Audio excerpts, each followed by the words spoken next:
तो बहुजन समाज में जन्मे सभी संतों गुरुओं को मैं नमन करता हूँ। यहाँ पर आए हुए सभी बुद्धिजीवी एवं समाज के चिंतकों, आज हम सब लोग यहाँ पर बहुजन समाज में जिन लोगों ने योगदान दिया है साहब के सपने को पूरा करने के लिए। साहब का सपना क्या था, ये बात हम लोगों को अगर समझ में आ जाए तो जो लोग आज बुलाए गए हैं सम्मान के लिए, उन लोगों को एक और बड़ी जिम्मेदारी मिल जाएगी आज कि साहब के कारवा को बढ़ाने में जब हमने सहयोग किया तो हमको सम्मान मिल रहा है। अगर साहब के कारवा का हम नेतृत्व करने लगे तो क्या मिलेगा, इससे प्रेरणा हमारे समाज को और बेहतर मिल सकती है। तो सबसे पहले मेरा ये समाज बहुत ही भोला भाला समाज है, ये कहा जाए, या फिर साहब के शब्दों में कहें तो बातें कड़वी होती है, चुभती है। क्योंकि मैं पेशे से एक चिकित्सक हूं और चिकित्सक का काम होता है सबसे पहले बीमारी डायग्नोस करना। सबसे पहले हमको पता होना चाहिए हमारी बीमारी क्या है, फिर हमको यह पता होना चाहिए इस बीमारी का कारण क्या है, फिर हमको बीमारी की दवा पता होना चाहिए, फिर बीमारी की दवा को खाने का तरीका पता होना चाहिए, और फिर वो बीमारी आगे ना बढ़े, दोबारा ना आए तो उसका परहेज पता होना चाहिए। अगर ये 5 चीजें हमको पता चल जाएं तो बीमारी को खत्म किया जा सकता है, और जब बीमारी खत्म हो जाती है तो शरीर स्वस्थ हो जाता है। यही स्वस्थ शरीर की पहचान है, यही परिभाषा है। बीमारी रहित शरीर है तो स्वस्थ है, और अगर कोई बीमारी है तो वो स्वस्थ नहीं है। हमारे जितने भी महापुरुष पैदा हुए ये सभी बीमार पैदा हुए, या फिर माने कि इनको एक समय ऐसा आया जब ये बीमार हो गए और ऐसी बीमारी से ग्रसित हुए कि अगर ये उसका उपचार न ढूंढते तो मारे जाते। जैसे मान के चलिए मुझे कैंसर की बीमारी हो जाए तो मैं कैंसर का उपचार खोजूंगा ही खोजूंगा अगर मुझे जीना है तो। वैसे ही हमारे ये महापुरुष हैं जिनके चित्र हम लगाते हैं, इनको सामाजिक परिवर्तन की बीमारी लग गई, और बीमारी इस कदर की लगी कि अगर वो उसका उपचार नहीं खोजते तो जी नहीं पाते। जीवन है तो बीमारी का उपचार खोजेंगे ही खोजेंगे, और नहीं तो मारे जाएंगे। और मरना कौन चाहता है, सब तो जीना चाहते हैं। तो वो भी जीना चाहते थे, इसलिए बीमारी का उपचार खोजे। हमारी बहन ने अभी एक बहुत ही शानदार गाना गाया कि अरहत के लिए कि इंतजार कर रहे हैं हम, अरहत आएंगे हमारी नैया पार लगाएंगे। तो अच्छी बात है, ना अरहत आएंगे, ना बुद्ध आएंगे, ना कबीर आएंगे, ना रविदास आएंगे, ना फुले आएंगे, कोई नहीं आएगा। स्तुतियां उनकी विचारधारा में होती है। हमारे यहाँ तो यह होता है कि बुद्ध का अधूरा कारवा हम पूरा करके दिखाएंगे, ऐसे संकल्पवान लोग पैदा होते हैं। स्तुतियां नहीं की जाती हैं। मेरा समाज इंतजार करता है, इंतजार कर रहा है कि कोई तो मसीहा आए, कोई तो मसीहा आए, कोई तो समाज को इकट्ठा करे। कोई नहीं करेगा, हमको खुद करना पड़ेगा। अगर हम नहीं निकल सकते, जो काम हम नहीं कर सकते वो दूसरा नहीं कर सकता। हमको तय करना पड़ेगा कि इस काम को हम करके दिखाएंगे। 18 मार्च 1956 को आगरा के रामलीला मैदान में बाबा साहब ने एक बात कही कि मुझे जिनसे उम्मीद थी वो लोगों ने उम्मीद को पूरा नहीं किया है। तो उन्होंने सबके बारे में कहा,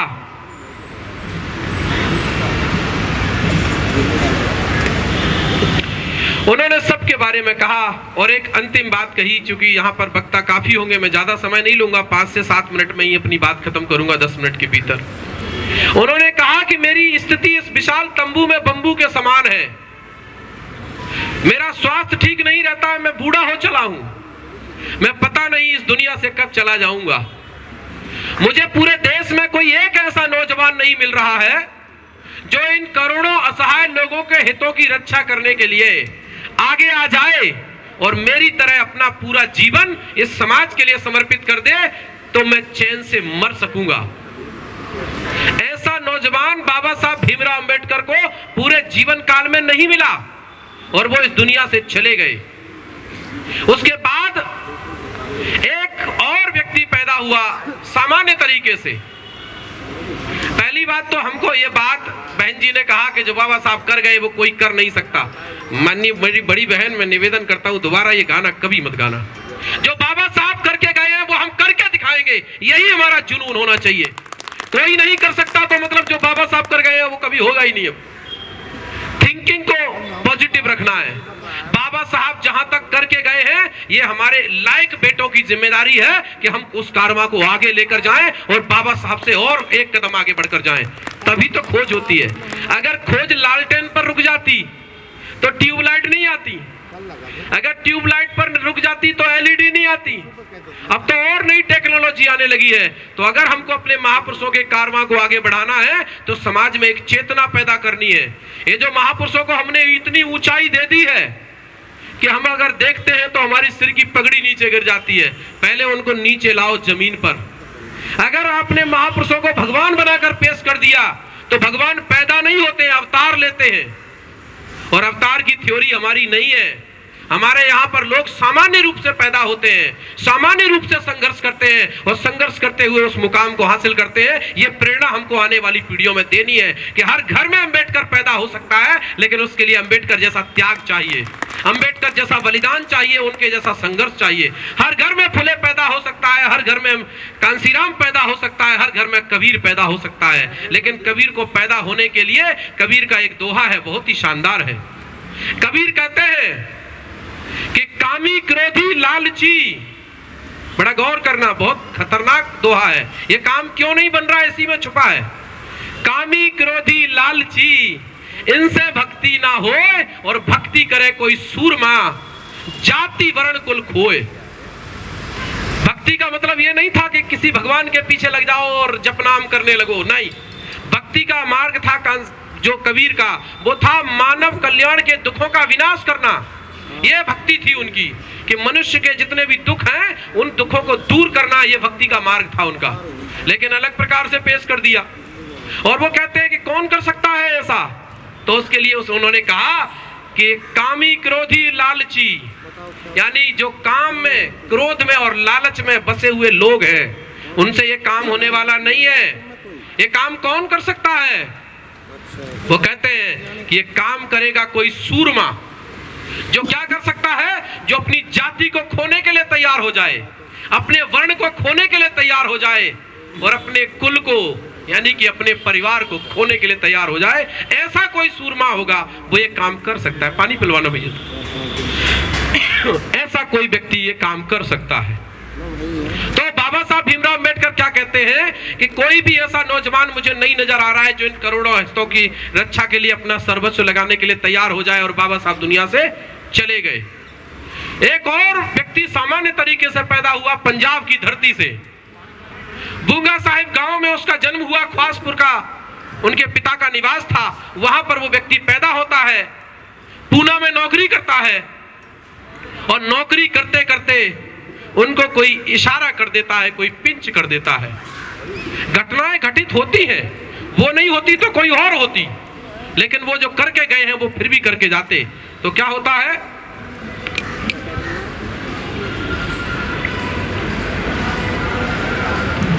जब उनको ये बात समझ में आती है तो वो पंजाब के रहने वाले थे, पूना में नौकरी करते थे, वहां से नौकरी छोड़ देते हैं और नौकरी छोड़कर पूरे देश में घूमना शुरू कर देते हैं और खोजना शुरू कर देते हैं उस व्यक्ति को जिस व्यक्ति की तलाश किसको थी? बाबा साहब भीमराव अंबेडकर को थी कि कोई ऐसा व्यक्ति मिल जाए जो अपना सर्वस्व इस समाज के लिए लगा दे तो ये बिगड़ी बात बन सकती है। वो खोजते रहे, खोजते रहे, खोजते रहे, पूरे देश में घूमे उनको कोई ऐसा नजर नहीं आया। तो फिर उन्होंने चिंतन किया कि बाबा साहब भीमराव अंबेडकर कह रहे थे कि मैं इस विशाल तंबू में बंबू के समान हूं, मैं जब नहीं रहूंगा तो यह बंबू गिर जाएगा, क्योंकि तंबू खिंच जाएगा तो बंबू गिर जाएगा। तो कांसीराम जी कहते थे जब तक उनको कोई मिला नहीं था तो तंबू तना कैसे था। तो उनके समझ में आ गई बात कि तंबू इसलिए तना था कि उसका बंबू बाबा साहब भीमराव अंबेडकर खुद बने थे।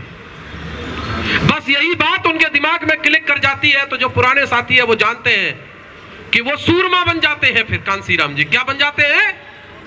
वो सूरमा बन जाते हैं, जिस सूरमा की बात कबीर कह रहे हैं, जिस सूरमा की बात बुद्ध ने कही कि संघ का वही सदस्य बन सकता है जो दो गुण धारण करेगा। पहला गुण होगा कि वो परिव्राजक होगा और दूसरा गुण होगा कि वो संपत्ति नहीं रखेगा, और तीसरा जब संघ में शामिल होगा तो उसको सीलों का पालन करना ही पड़ेगा। तो वो सूरमा बनते हैं कांसीराम। कौन सा सूरमा? जो कबीर और बुद्ध चाह रहे हैं। कैसा सूरमा बनते हैं? 5 संकल्प करते हैं जीवन में। घर नहीं जाऊंगा, शादी नहीं करूंगा, संपत्ति नहीं रखूंगा, और परिवार के किसी भी सदस्य को इसमें शामिल नहीं करूंगा, और परिवार में नहीं जाऊंगा। और 5वां संकल्प लेते हैं तो करूंगा क्या? जो कबीर ने कहा, जो बुद्ध ने कहा कि मैं वो करूंगा जो इन दुखियों के दुख को दूर कर सकता है, इस बहुजन समाज के लोगों के दुखों को दूर कर सकता है, ऐसा काम मैं करूंगा। और 5वां संकल्प ले लेते हैं और निकल पड़ते हैं। और फिर आपने देखा कि जब वो सूरमा बनते हैं, अपनी जाति, अपना वर्ण, अपना कुल खो देते हैं, तो क्या देकर जाते हैं ये बहन ने गाकर बता दिया है आपको। तो भक्ति करने के लिए तो सूरमा बनना पड़ेगा। मैं पिछले 12 साल से इस मूवमेंट में काम कर रहा हूं, लेकिन समझ में 2 साल पहले आया है। आप लोगों में से कई लोग मुझे जानते हैं जो मुझसे पूछते हैं कितने साल के हो डॉक्टर साहब, तो मैं कहता हूं 2 साल का। तो बड़ा आश्चर्य में पड़ जाते हैं, 2 साल के हैं, आप दिखते तो नहीं है। मैंने कहा आपको नहीं दिखते हैं, मुझे तो लगता है कि मैं 2 साल का हूं। बाबा साहब भीमराव अम्बेडकर ने जब 1856 को एक कार्यक्रम आयोजित किया था, 14 अक्टूबर 1956 को, माफ करना, 14 अक्टूबर 1956 को बाबा साहब भीमराव अम्बेडकर एक कार्यक्रम आयोजित करते हैं। उस कार्यक्रम में कहते हैं कि अब मेरा क्या हो रहा है? नया जन्म हो रहा है, मैं नए जन्म में प्रवेश करने जा रहा हूं, अब मैं पुराना नहीं रहा। तो जिस दिन भी महापुरुषों के जीवन में ये घटनाएं घटित होती है, उसी दिन उनका नया जन्म होता है, क्योंकि वहां से वो नया अध्याय शुरू करते हैं, वहीं से शुरुआत होती है इस मूवमेंट की। तो ये दिन मेरे जीवन में भी आया, 15 सितंबर 2021, जब मैं इस काम को करने की मन में ठान चुका और मुझे समझ में आ चुका कि मुझे क्या करना है, और इसके लिए जब काम करना शुरू किया तो समझ में आया कि हमसे पहले भी हमारे पुरखों ने कुछ काम किए हैं। तो हमारी बात कहां से बिगड़ी है और कहां तक बनती आई? तो बात बिगड़ी कांसीराम साहब के जाने के बाद। तो हमने कहा साहब कब गए? तो याद आया 9 अक्टूबर। मैंने कहा 9 अक्टूबर को हमको शुरुआत करनी चाहिए। क्यों? क्योंकि हमने देखा कि बाबा साहब भीमराव अंबेडकर का जो आंदोलन है वो कांसीराम जी ने शुरू किया। तो कब से शुरू किया? 6 दिसंबर 1978 और 6 दिसंबर 1982 और 14 अप्रैल 1984। 81, 78, 81 में DS4, 78 में वामसेप और 84 में BSP।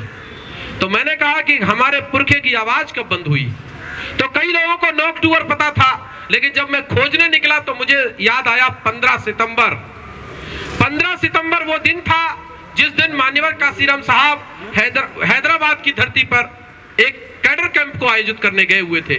वहां वो एक सभा को एड्रेस करते हैं, उसके बाद अपने लोगों का कैडर कैंप लेते हैं और वहां पर वो एक स्पीच देते हैं कि मैंने इतनी तैयारी कर ली है कि इस ब्राह्मणवाद को, यही स्पीच उन्होंने इंदौर में भी दी थी जिसमें मेरे पिताजी गए हुए थे। वो कहते हैं कि मैंने ऐसी तैयारी कर ली है कि आने वाले 10 सालों के अंदर मैं ब्राह्मणवाद को इस जमीन के अंदर 20 हाथ गड्ढे गहरे में दफन कर दूंगा, ये कभी फिर उठ नहीं पाएगा। और आप आश्चर्य करेंगे जानकर, उस मसीहा का वो आखिरी स्पीच था। उसके बाद उनका ब्रेन हेमरेज हो जाता है, उनकी आवाज चली जाती है। आवाज जाने के बाद भारत की धरती पर कभी भी जैसा कैंप साहब ने किया वैसा कैंप कोई आयोजित दोबारा नहीं करता है। मुझे समझ में आ गया कि मुझे शुरुआत करनी है। और 15 सितंबर 2021 को ग्वालियर की धरती से मैंने और मेरी जीवन साथी ने दोनों ने मिलकर फैसला किया।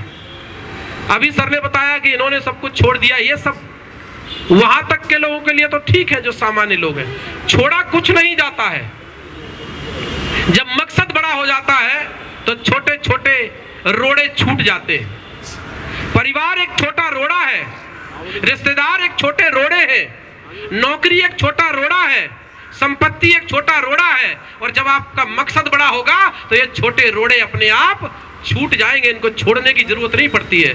आप संकल्प मकसद के लिए लेते हैं, और जब आप संकल्प मकसद के लिए लेते हैं तो आप भरोसा रखिए दुनिया की कोई ताकत आपको फिर पछाड़ नहीं सकती, क्योंकि आपने वही करने का फैसला किया है जो बुद्ध ने, कबीर ने, रविदास ने और फुले ने और अंबेडकर ने किया है और कांसीराम करके गए हैं। तो इसके लिए हमको करने के लिए एक योजना चाहिए, और योजना खुले में नहीं बताई जा सकती। तो जिनको लगता है कि हमको कुछ ठोस योजना पर काम करना चाहिए, जिनको लगता है कि बदलाव हमको करना चाहिए, वो लोग चाहेंगे तो नंबर नोट कर लेंगे, क्योंकि मैं तो बीमारी का इलाज करने निकला हूं। बड़ी गंभीर बात कह रहा हूं। जिनको लगता है कि हम बीमार हैं वो फोन करेंगे और डॉक्टर के पास जाएंगे, और जिनको लगता है कि हम स्वस्थ हैं वो कभी डॉक्टर के पास जाएंगे नहीं जाएंगे। तो जिनको लगता है कि हमको भी सामाजिक बीमारी है, कुछ लोग मुझे नजर आ रहे हैं जिनको सामाजिक बीमारी है और बड़े लेवल की है, पर वो खुद ही चिकित्सक बनना चाह रहे हैं। मैं कहता हूं चिकित्सक बनने में 5 वर्ष लगते हैं, उतना समय तो आपको भी देना पड़ेगा। जिस बीमारी का आप डायग्नोस करना चाहते हैं उसके लिए कम से कम 5 साल तो आपको देने पड़ेंगे उसको जानने के लिए।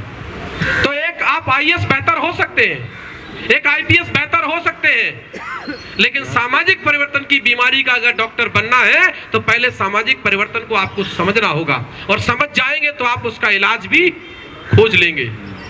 तो जिनको लगता है कि हम बीमार हैं और हमको इलाज की जरूरत है वो मुझे आमंत्रित कर सकते हैं, और मैं तो बीमार हूं, अगर कोई और चिकित्सक है तो मैं उसके पास जाने के लिए तैयार हूं, और मैं तो शरणागत भी होने के लिए तैयार हूं, क्योंकि बीमारी मेरी बहुत बड़ी है और इसका इलाज भी मुझे ही खोजना है। और जो खोज चुके हैं उनके साथ चलने में क्या आपत्ति है। लेकिन आपको कबीर साहब की वो बात तो आपको याद करनी ही पड़ेगी कि आपको अपनी जाति और वर्ण और कुल तो खोना ही पड़ेगा। जाति वर्ण कुल केवल वो परिवार नहीं है, संगठन भी एक बहुत बड़ा परिवार होता है। जिसको एक बार तगमा अध्यक्ष का मिल गया वो मर जाएगा, लेकिन अध्यक्ष का तगमा नहीं छोड़ेगा।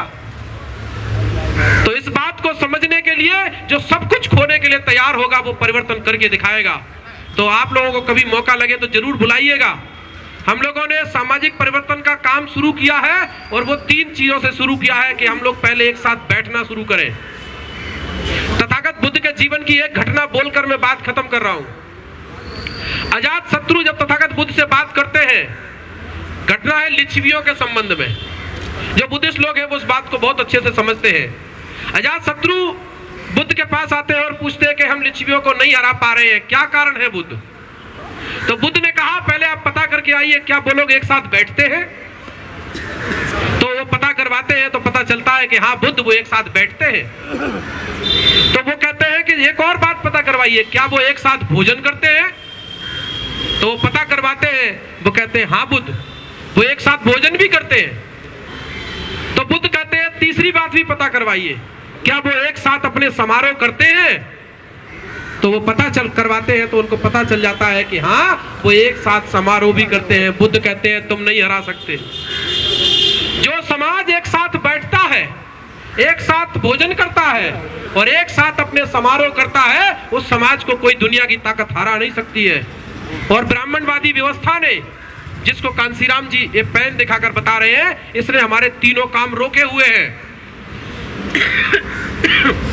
भारत की धरती पर आज एक गांव ऐसा नहीं है जिसमें बहुजन समाज की 10 जातियों के लोग रहते हो और वो एक साथ बैठते हो, एक साथ भोजन करते हो और एक दूसरे के यहाँ समारोह में शामिल होते हो। एक गांव नहीं है ऐसा।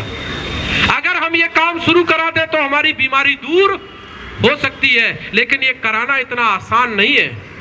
इसको कराने के लिए आपके पास ठोस योजना होनी चाहिए, और वो योजना को इम्प्लीमेंट करने के लिए आपके पास हार्डकोर कैडर होना चाहिए और उसको तैयार किया जाता है। और तैयार करने के लिए पहले खुद तैयार होना पड़ता है। जब हम खुद तैयार हो जाएंगे तो हम इसको तैयार भी कर लेंगे। मैं इन्हीं शब्दों के साथ अपनी वाणी को विराम देता हूं। हमने एक काम शुरू किया हुआ है, अगर सीखने के लायक होगा तो सिखाने के लिए बुलाइए, और अगर सीखना चाहते हैं तो बुलाइए। अच्छा नंबर, चलिए मैं नंबर बोल देता हूं, जिन साथियों को चाहिए वो नोट कर ले। मेरा नंबर है 7999 082 149 7999 082 149। और मैं उम्मीद करता हूं कि जो बीमार लोग हैं वो या तो मेरी बीमारी दूर करेंगे या फिर जो खुद बीमार हैं वो अपनी बीमारी का इलाज हमसे लेंगे या हमारा इलाज करेंगे। मुझे पूरा भरोसा है तो ये काम जरूर आगे बढ़ेगा। जय भीम, जय भारत, जय बहुजन समाज, जय संविधान, जय कांसीराम साहब।